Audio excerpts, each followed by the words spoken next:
Echoes of War is very difficult to explain in a few short sentences because there's so much going into the project.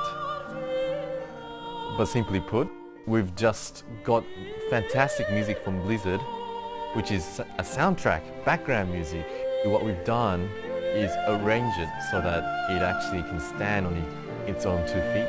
We've basically recorded the whole week, and that is Echoes of War.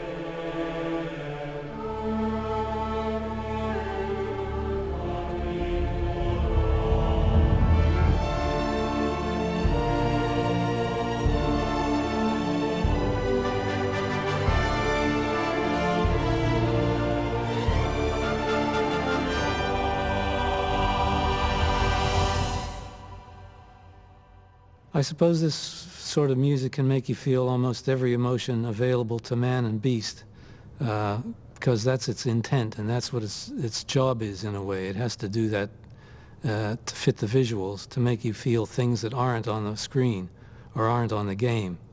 It puts it in there for you and helps you feel the things that you're supposed to be feeling at any given moment in the movie or the game.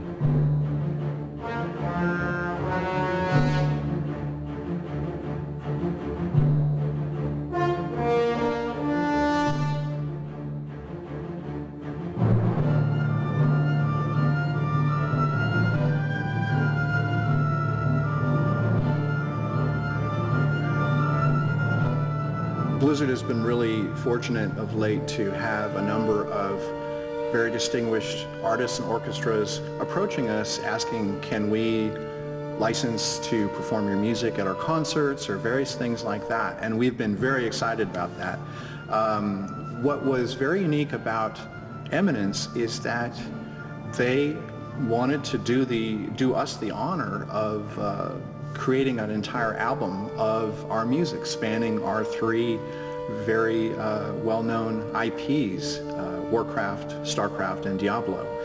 And so the notion of a kind of comprehensive, or at least a volume 1 comprehensive kind of celebration of our music, and taking that music and reimagining it a bit so that it stands alone outside the game as a concert experience or a listening experience was really exciting to us. This is something I wish we had more time to do ourselves. I had a chance to go to Los Angeles last year, and I went, I got to be there. I got to meet Russell, and I got to talk to him about this, this crazy idea I have, and I hope he actually listens. I don't care if he turns around and say, look, I'm sorry, but this can't happen. I don't care if he goes, look, that's a bad idea. I just need to tell him. It's a challenge to take the music outside of its traditional role behind the action or supporting the visuals within a game and bring it to the forefront and put it on display so it'll stand alone, so it'll make a satisfying listening experience. But here, a very respected, excellent symphony orchestra wanted to take our music and commission some amazing arrangers to come up with special versions of all our pieces of music and from each of our worlds, and make this album, hopefully do a concert series someday, and that's very exciting. I think this project is really special because this is easily by far the biggest project of its kind. I mean, there's nobody who has spent so much time, effort and resources to actually get this together of this magnitude. We got people from Japan, we got Russell from the US, we obviously got people from Australia coming together and making this happen? My flight was great. It was long. There was 3 parts to it, 29 hours total from my front door to here. But we're all safe. It's all good. Shina-san is a crazy dude and he's really awesome. He's a good friend of mine and he just writes the most fantastic music. Natsumi is an arranger and basically what she did was write most of the orchestral scores for this project, and she also helps me check all the music if it's sounding right and stuff like that. This is Russell. Hi Phil. It's a pleasure. Nice to meet you too. Great. Good to be here. Sumi, how are you? Fine, thank you. Hi, Shina-san, how are you? Preparation is everything. If you're not prepared, you're basically screwed. Like you're really, really screwed.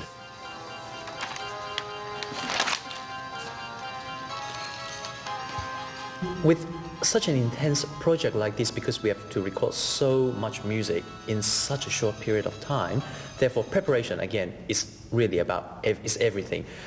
Need to learn the scores, need to know the scores, and know exactly where you're recording from point A to point B. Everything is all in the planning, because if everything is sort of very ad hoc on the spot, we'll never get the job done. We really need to be prepared about scheduling, sending out confirmation emails, making sure everybody's happy, and even down to the weirdest thing. I mean, I guess it's not weird because it's every day, but when we're going to have lunch and stuff like that, you can easily, overlook that kind of stuff. So I reckon, we had up to plan A, B, C, D, E, F, G, and then I feel a bit safer then. I think all projects are hard in some ways, but maybe challenging is a better word, because the role of the music is different here. It's for concert or album presentation. So it's a little different mindset. And when we first met up at the hotel and started going over the scores together, that's something we actually don't get to do so much when we're working on the games, because we're kind of creating it in the moment, and it's very fast-paced. And the musicians may not be as connected to the music as they are in this case. With a project like this, it's really important for the conductor and the arrangers and ultimately the musicians to understand where the music is coming from.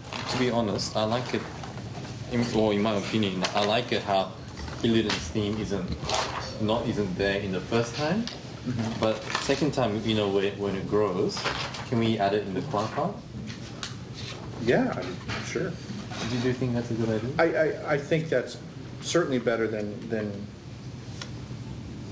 basically not having it, because it develops as a rhythmic bit, but without the melody there.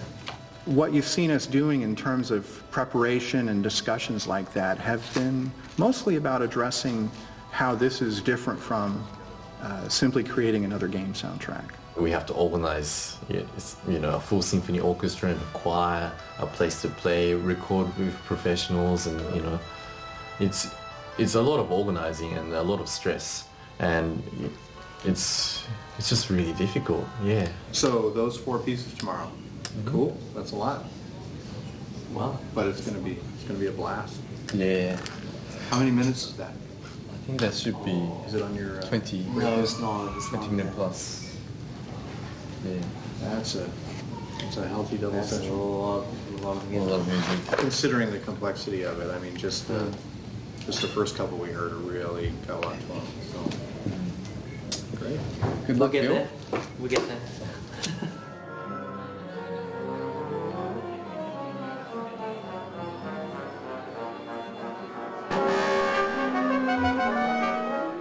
It's just an absolute joy to be doing music as your daily routine work, because first of all, when you're at work, it doesn't feel like work at all. You think to yourself, I'm just simply going to a rehearsal, or I'm just simply performing tonight. It's not like that, I need to be in the office by 9, sit in front of the computer for 8 hours. It's not like that. And I think I'm very, very lucky, and I'm very grateful that I can have this kind of wonderful feeling every day when I walk into work.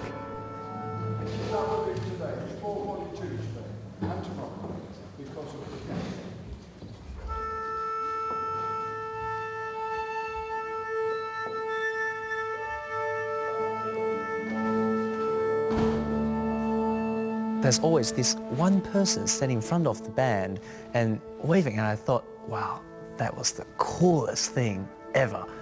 And I thought, that guy, you know, he didn't need to speak. He has this thing, a stick that he's holding, and he looks so cool. When he doesn't move, not a sound. When he starts moving, and wow, there it is. The whole band, you know, there are like 60 or 80 people on stage, all because of that one person. I still remember that very first scene, that the composure of the conductor just standing there. And there it is, the sound. And I still say that picture is so clear in my head. And therefore, when I went to uni, I decided I would really love to learn about the craft of how to control such a big force.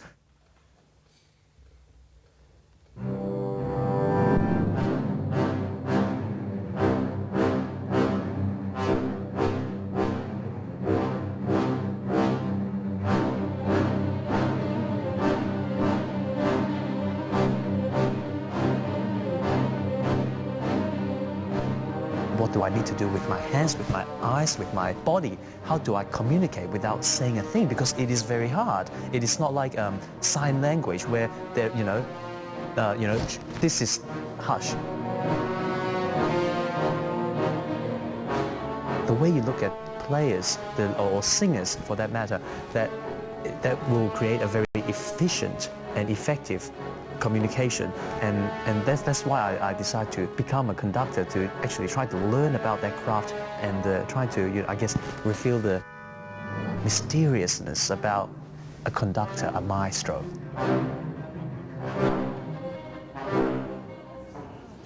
Yeah, I get really nervous sometimes. There's two kinds of nervousness. There's a good one and a bad one. And a good one is when you're prepared and when you know what you're doing, but it's just excitement that makes you nervous, but you're still in control because you're prepared. A bad one is when you're not prepared. You go maybe out to the scoring stage out cold and you haven't practiced and you have to play, and then you're screwed.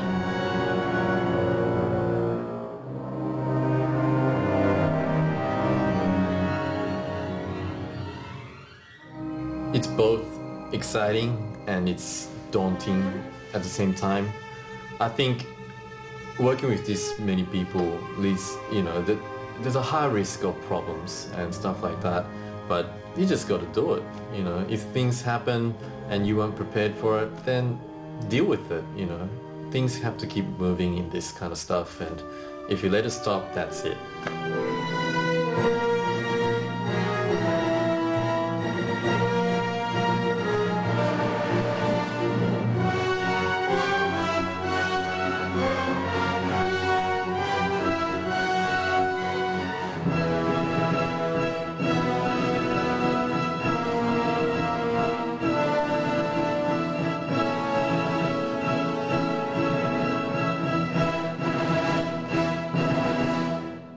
This section of the music needs to create this feeling.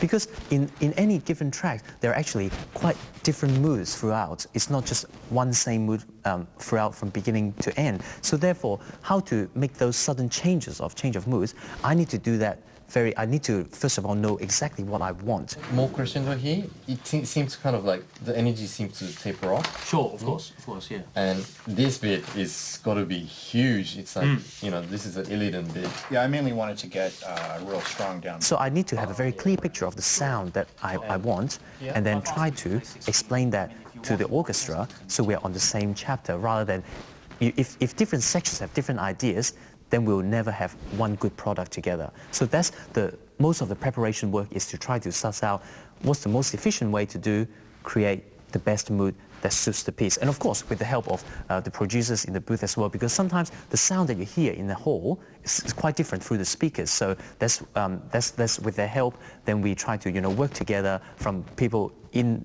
there and out here and try to get the best job. No, 16 is fine, yeah. but lots of ball. Lots, right now it's like Yeah.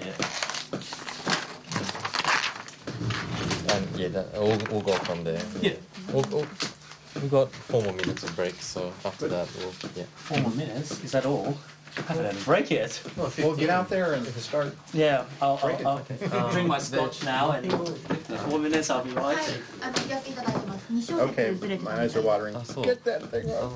I remember the first time I saw a video game was in an arcade at Big Bear Lake, California, and almost every day my parents and I went into this place and had a soda, and I got a few nickels because that's how much it cost back then, and I got to play some pinball machines or skee ball or whatnot. And we became friends with the owner of this arcade, and whenever he got a new game in, he would have us come over and say, come on, check this out. And so I remember the day that Pong arrived, and he said, come over here. You've never seen anything like this. And there it was with the little ball going back and forth and the little bleeps and bloops. And I remember that's when the future was shown to us that day. And I remember playing it again and again and again for the rest of that summer. And later on, the home consoles started appearing, and I had them all. So yes, I do remember.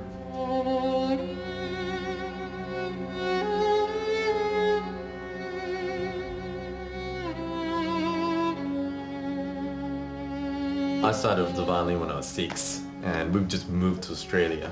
I had to basically learn something, have something in me. Well, that's what my parents said anyway. And they kind of forced the violin on me because my mom's a pianist and I could never ever learn what she kind of teaches. She kind of forced the violin on me, and I started practicing like, a crazy kid. I used to practice when I was 6, I was practicing 3 hours a day. When I was 18, I was practicing 12 hours a day. What do I do at school? Well, I did nothing. I went to school, I studied and everything, but, the violin was everything back then. It was absolutely everything, and I practiced my ass off, and I got pretty high in the classical world. There was something missing in my life. This wasn't destined to be what I was going to become. I felt, there's much more I could do as a musician, not just as a violinist, but as a musician to the rest of the world, and that's what I'm doing now.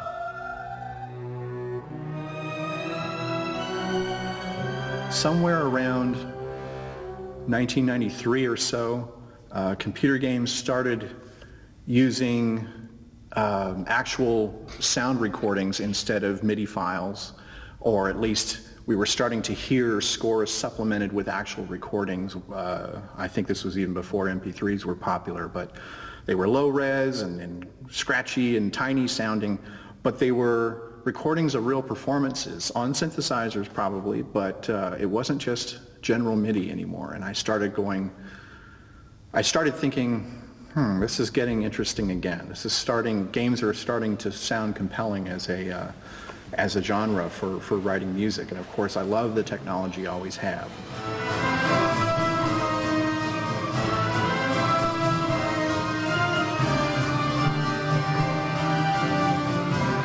I love the feeling.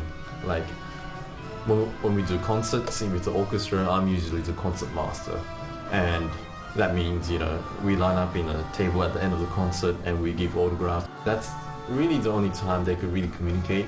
It could be a few short words like, well done, I loved it, stuff like that. But when somebody actually tells me, this was the first time I've been to a symphony orchestra concert and that was fantastic, I go, that's what I wanted. This is exactly what I was aiming for. Getting people who's never heard of this kind of music, and and we just gave them a good reason to go, and we also gave them a good reason to come back.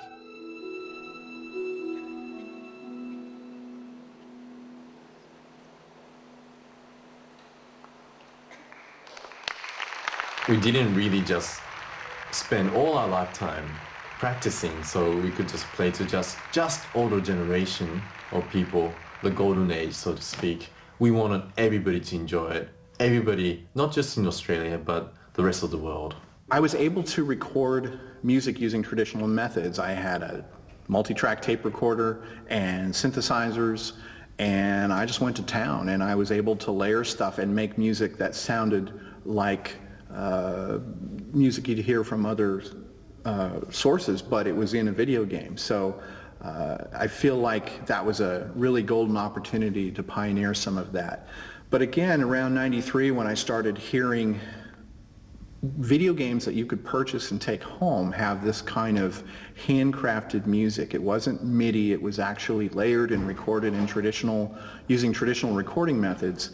I got very excited, and absolutely I wanted to write for that type of music. When I was first approached to take on this project, my first impression was, what? We're doing a release of CD of games music? Games music? What is games music? No, I went for the idea because I've heard and recorded and performed a lot of music for video games, and it was no surprise to me that the music for video games in many ways is much similar to feature film music. It's big production, big budget, and over-the-top sort of scoring, and I appreciate that. I enjoy that. So it wasn't difficult for me to accept the job. Then I start to receive some music in front of me. And I've also received some footages about the games. I combine the two and go, wow, this was nothing what I had in mind. It's really gratifying to see how far games have come, because my original love of film score and some television, and I worked a lot in animation in my television years, where there was so much freedom of the story and expression and the sound design, and it all kind of comes together in games. And throw in the technology, which I've always been a fan of because of my love of synthesizers, which started really young, and I built my own when I was a kid, and still have it and play it to this day, and I'm building another one now. It's like knitting for me.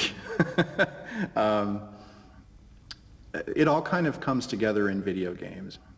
I think this kind of music is important to any sort of visual production, because myself included, I don't always hear the music when I'm going to a movie. I don't play video games, but I get absorbed in the movie as most young people would get absorbed in the game, and you hear the music subliminally. So to hear the music taken out of context and played live or put on a CD or a record, it brings a new audience to that music, and it'll keep that music going for that kind of function for years and years and years. Makes it important to people.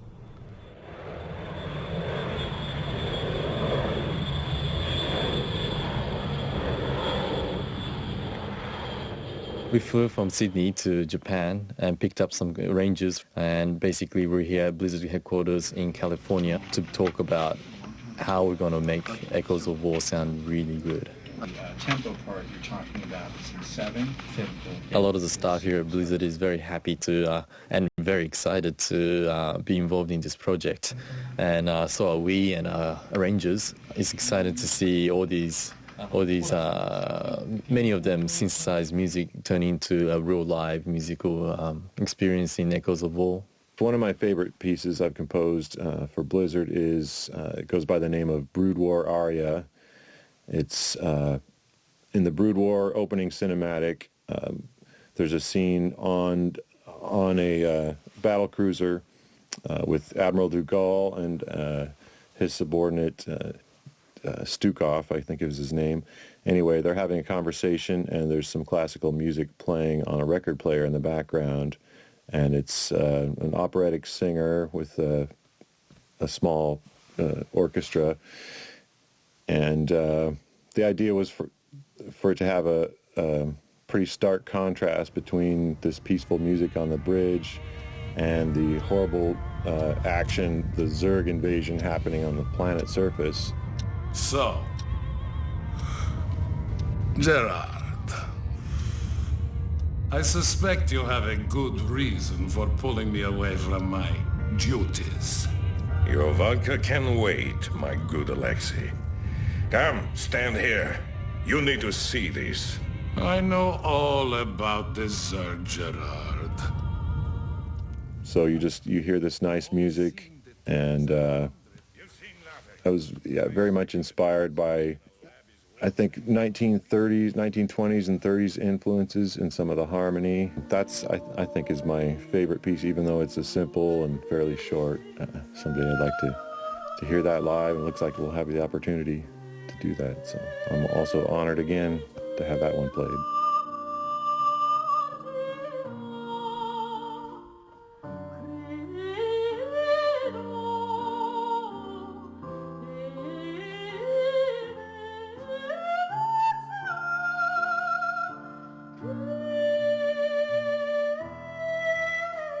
There's nothing better than the real thing. I think the live players bring all that expression and emotion to it that, you know, you try to put into it when you're doing the digital recording, but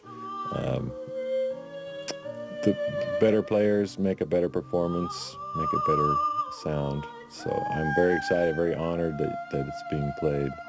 So thank you.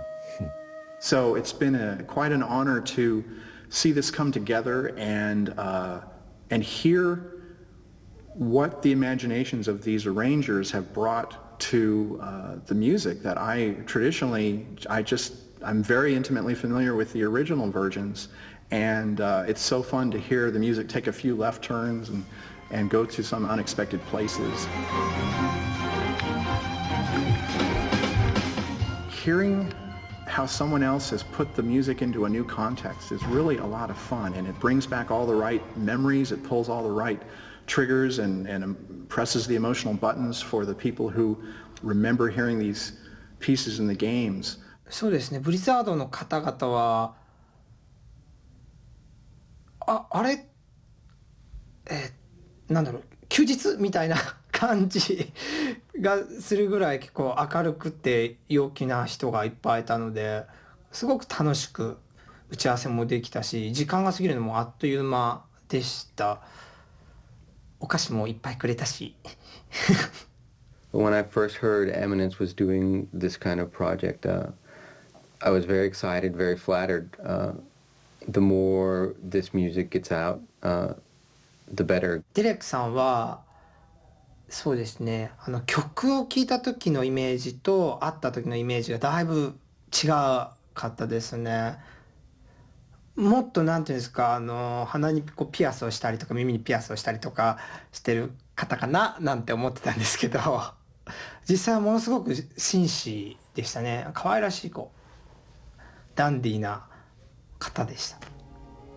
When they showed up and Goshenah was with him, and I was made aware that he was in fact arranging my piece, that was just tremendous. I'm a big fan of his, of all his music for games, and to get to meet him was exciting enough, and then to have him do the arrangement of my piece was even more exciting. デレクさんの曲を聴いた時に一番初めに思ったのは、すごくいろんな要素が細かく入ってて、それがものすごくいいバランスで宇宙的な雰囲気が出てたので、正直これアレンジするのは大変だなっていうのは、なんていうんでしょうかね、もうこれ以上はないんだろうなと思ったので、結構難しい仕事だなと思いました、初めに。The highlight of the meeting with Blizzard was basically I met this person called Evelyn. She was in charge of the lore and story and stuff like that for Warcraft, StarCraft and Diablo. And basically we decided together what we should name all the music. Hey, what's that? Hold on a minute a second.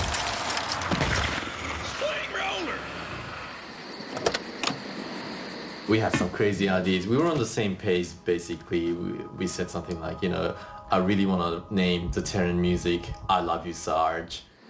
It's a Zerglin, Lester. Smaller type of Zerg. They even be out this far unless... Oh, shit.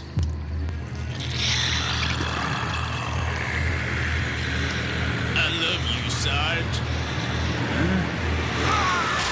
But, you kind of doesn't work in context to what we're doing. And also something like, you know, the Zerg symphony is, we basically named it Eradicate and Evolve because that was basically what Zergs are. They just basically kill everything and then evolve to make themselves better.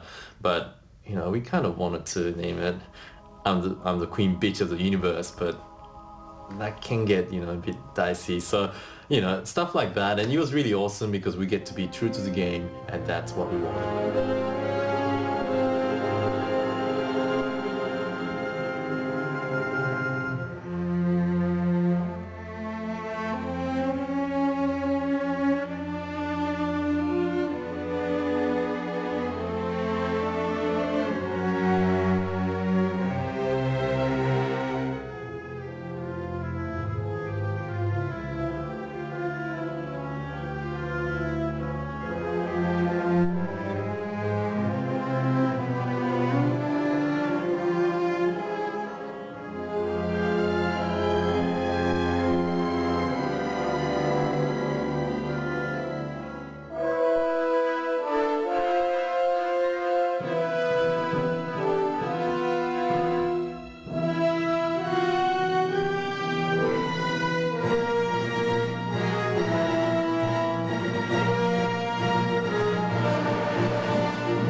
So what we have been recording this week is a 75-piece orchestra. It consists of 10, 8, 6, 6, 8 violins, violas, cellos, double basses. We've also got woodwinds, trumpets, trombones, we've got timpanis, all sorts of percussion.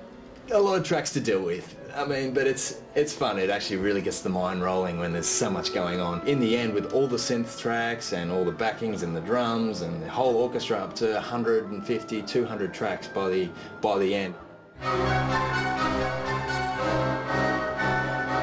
It's really difficult. If you know anything about soundtrack recording, we do everything to click, and you know, everything is kind of like, you know, in bits and parts and stuff.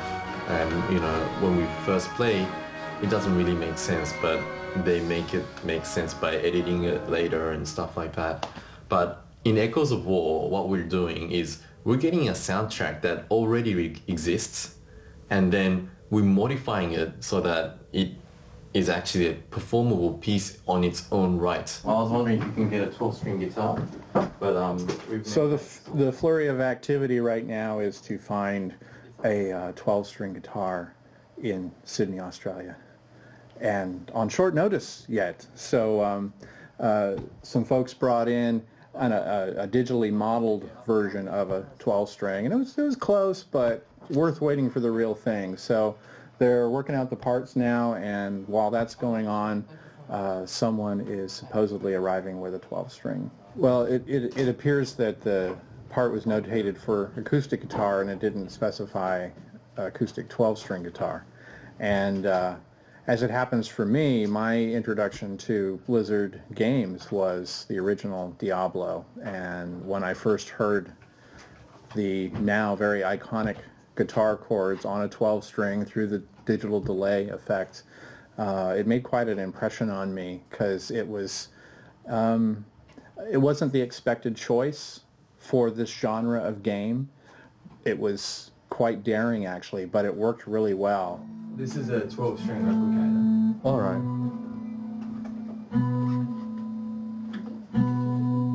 Russell, do you think this... I don't know. I'd like him, when he's done tuning or whatever, I'd like to hear what he... Can you just play like the pace? Play the A2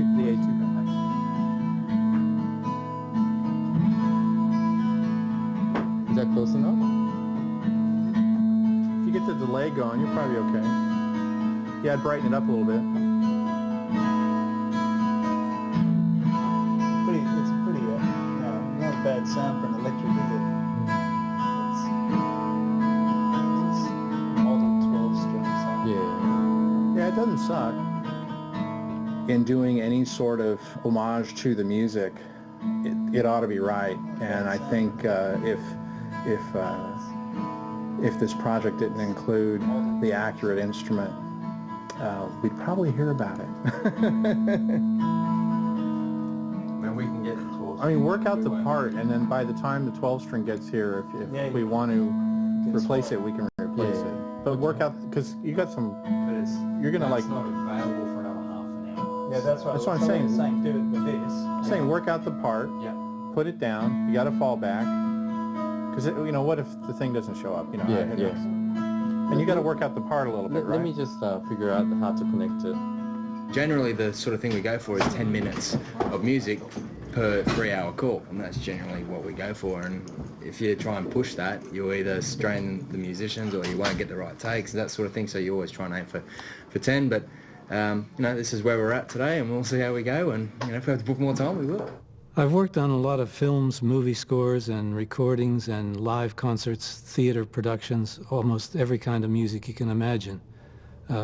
I've enjoyed all those different kinds of music, and I enjoyed changing my approach to things a lot. So I've tried everything, I think.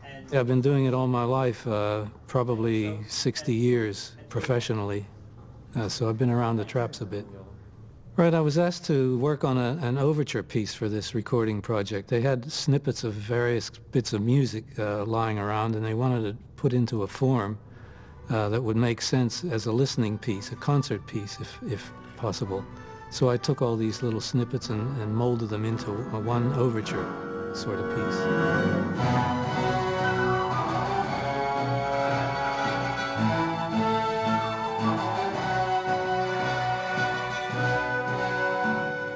I was in the studio for the recording of this overture, although I missed the beginning of it. I haven't heard the whole overture yet.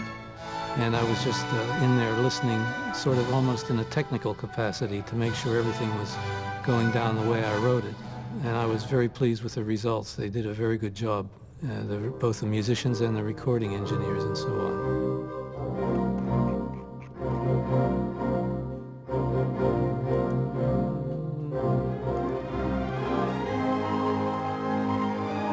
One of our challenges this week has been working in a foreign language, where this is a Japanese project. So, you know, we have our difficulties occasionally in getting our views across or getting interpretations across. But ultimately, music is a universal language, and, you know, we'll figure it out.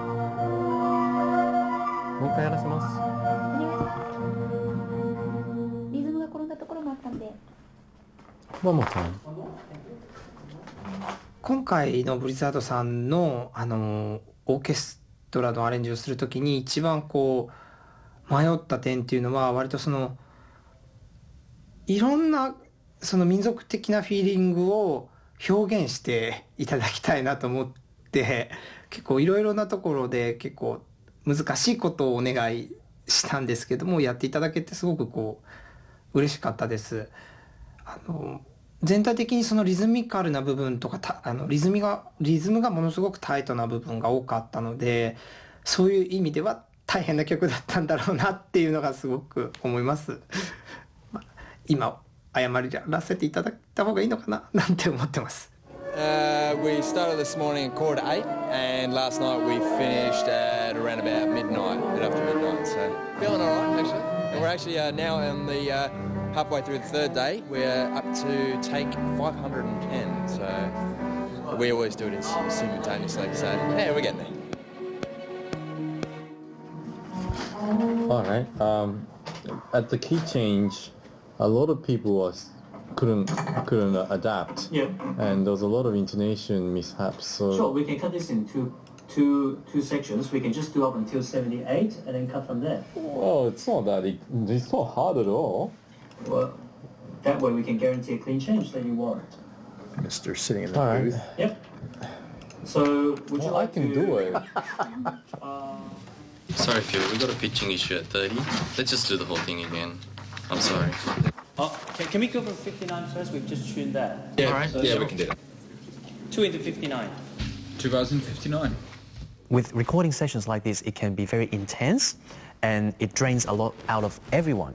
And therefore, as a conductor or as the leader trying to lead all the sessions, it's very important to think of a way to keep all the morale up all the time, because it is understanding why the players get very tired easily, because we are doing everything in small chunks, and then you probably do it at least 5-6 times, and it becomes repetitive, and you're trying to say something, you might be asking for exactly the same thing, but you need to try to think of a way that sounds a little bit different, try to inspire and get people to keep interested for the entire session. Otherwise, it will get very boring and the result won't be exciting.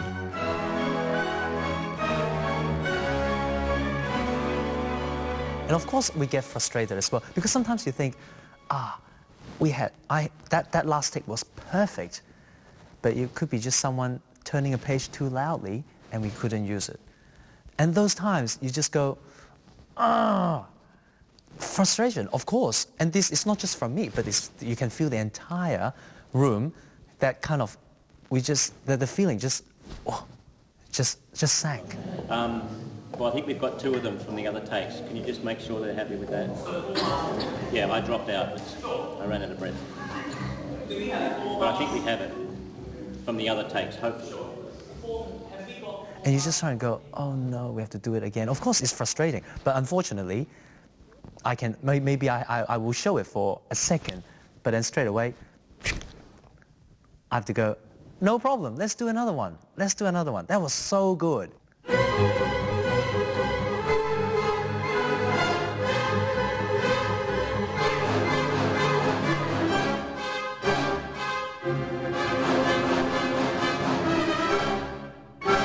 I'm only human, and it's not possible to be 24/7, to be like high and be on high, and because frustration does come to you, and you get frustrated, annoyed, and you just want to let go. Otherwise, I'll go crazy if I trying to force myself to be happy, because natural feelings are natural feelings. Well, we're all here for long hours, and it's been a whole week. People start to lose concentration. They start to feel, really tired, not just, physically, but mentally. And when people get to that kind of stage, it kind of basically, people break down, and when people lose concentration, they start to lose focus. And when they lose focus, they kind of forget the purpose of what we are doing. And that's when I have to come in and basically say, come on, guys, we can't be like this.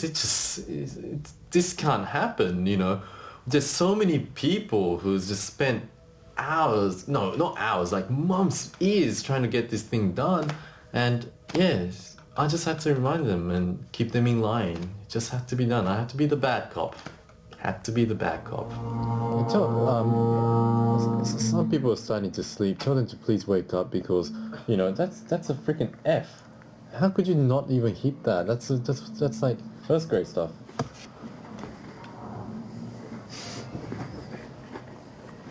Say it nicely, Spirit.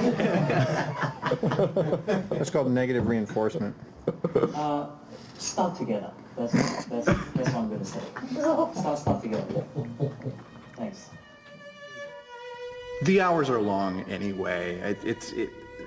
I think this kind of work, creative work in context with even larger bodies of creative work, it's a 24/7 full body contact sport, and you gotta love it. You gotta love it, and you gotta want to do it with all your heart. It's gotta be burning a hole in your belly, or else you won't be bringing it as much as you might think you are. You need to have a sense of devotion to it, which is a little hard to describe. You'll know it when you're doing it, because the fact that you're so tired really doesn't matter. It can be a challenge to balance one's life in situations like this, but at the end, if you've created a world, or helped create a world, and an immersive environment, and inspired your players, and maybe some young folks interested in music, it's definitely, it's all worth it, and I think you forget about the hours spent eventually. Okay, here we go. Take 600. Take 600.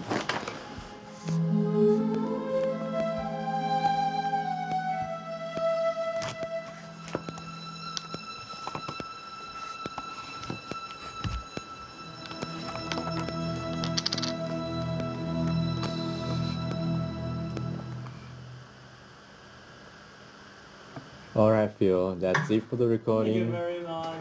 Thank now you. for the mix. Thank you. Well done. Let's go. Thank you very much. Thank you. Thank you.